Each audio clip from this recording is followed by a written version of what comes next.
and then next week hopefully we can come back, clear all this. Hey guys, welcome back to the channel. Acres Lawn Care here. Hope you're all doing well. I always start that off because I hope you are doing well. Anyway, today we're back at this garden. We started this again. This is like fourth time we've been to this garden, but today we are tackling this bed. So we're going to get in. I can already see bits in there like the pyrus, and if I remember, I think there's maybe like a spirea in there, but I can't remember. It's all covered in big old brambles, like you know what they're like.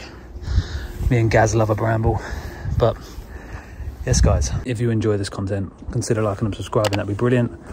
And as always, let's get cracking.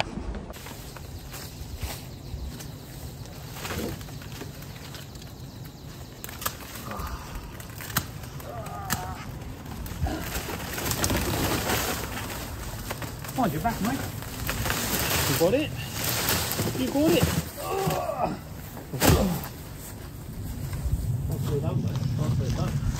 Lovely jubbly. Oh gosh.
Why am I wearing independers? Hot.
Okay guys, that's us done today. So the only thing that was really worth keeping was the Pyrrhus. There's a spirea down there, but it's dead, so we just left that for a minute. But we've got the bulk of it cleared. As the story behind this is just basically getting it ready for probably to be sold at some point. But it just looks more presentable when they come and take pictures now. But yeah, it's looking pretty good. Thanks for watching guys. And as always, if you enjoyed the content, consider liking and subscribing. It's not the most exciting content of digging out of bed, but I enjoyed it. See you in the next video guys.